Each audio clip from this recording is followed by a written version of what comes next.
Morning guys, welcome back to the farm. We're here plowing, as you can probably, or maybe not, tell behind me.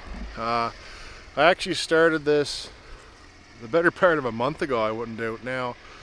But we got a bunch of rain and other stuff come up and I never got a chance to finish it. So we got this one field left.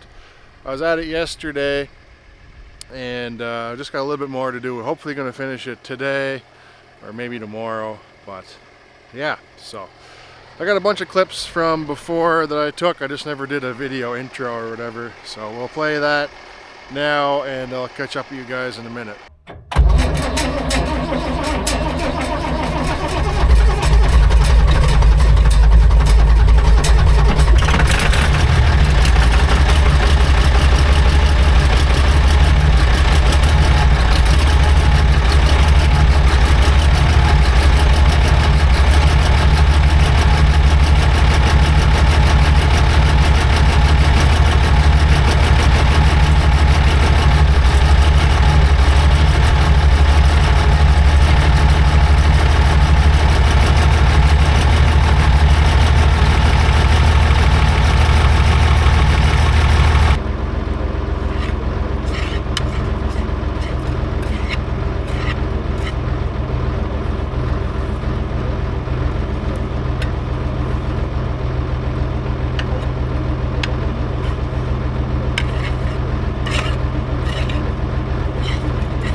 spot here has been getting a little bit interesting.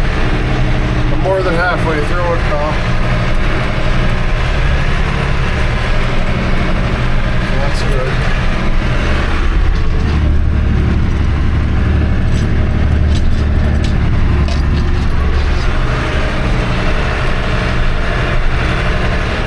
I think the worst of it is over. You can see back there's standing water in it. So it's not as bad as it was. We're clear of it now anyway. This pass, I mean, it's just clay and rock. Nothing's going to end up growing there, but like plow her up anyway. It's easier than going around it every time.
1594 on the plow this time. In the spring when I plowed, I had the 3070 on it, but for one reason or another we decided to plow with the 1594. Obviously, since the last video clips I took, the ones that you just seen, conditions have deteriorated quite a bit with all the rain that we had. So, I mean, as you can see, it's pretty wet in spots. There's water right there, you can see it on the field, but anyway, it is what it is. We're almost done. Let me turn the camera around. So yeah, you can see, like, I only got to go from here to there, and the other side, I guess I didn't do quite as good of a job as I thought I did. Guessing where the middle of the field was, there's not quite as much on the other side. But anyway, we're just picking away at it. So this field was corn this year. It's going into corn again next year. It really should have been plowed this spring before the corn went in it, but we just end up disking it, which I'm not a big fan of. But yeah, we're plowing it now, and it was fairly hard. But we did plow this field also. I just wanted to walk up here. We did plow this field also. This was corn 3 years in a row, and it's going back into alfalfa this year. This is the field that had all the weed on it in the last video I did. So I did this before it got wet, and so that field is done. And there's another field, I think most of that video clips came from, which was way off over there, which is also going into corn. So I'm not sure exactly how many acres we got in corn, or going into corn, but it should be around 20 and 25-ish. So that's the story on that. So the 1594 has been working pretty good. I got a seal leaking on the back rear wheel seal. So I'm just gonna keep an eye on it and topping it up. It'll hold up for us until we're done plowing, and then that's it for the year anyway for that tractor. So I got that to do on it this winter, and a few other little things we got to clean up on it that I've been putting off. So yeah, anyway, that's the story on plowing. I don't have a GoPro with me, just this camera, so I don't know how much video I'll do. On the videos before, when I got to this field, it's having trouble with the plow not cutting in deep enough. There was some drone footage when I started this field. So it's having trouble with the plow not cutting in deep enough, and the points wore pretty bad on it. So I decided, since we had some on the shelf anyway, I decided to put some new points on it, and I put new shares on it. So that helped out quite a bit. So yeah, it's got new points and shares since the last video clip. So it helped with the digging in. It's not riding up on it as bad as it was, and yeah, it still needs some other parts. Like, we haven't used the thing in 5 years, and then this year we do 40 acres with it. So it needs new coulters. They're wore out on it. Yeah, I put new shares and points on it, so they're good. The shins looked alright. We got a couple new shins, but I didn't bother putting them on. The moldboards are getting thin just on the very ends. Where are we at? Can't see. Yeah, anyway, just on the very ends of the moldboards it's getting thin, but the rest of them I think is alright. Yeah, other than that, it's pretty good. This tractor is it's kind of big for the plow. Like, this is a 3x14, 3-furrow, 14-inch moldboard, 14-inch furrow plow, and it really could use a 4 or maybe even a 5. A 4-furrow rollover would be ideal, but yeah, anyway, that's what we got.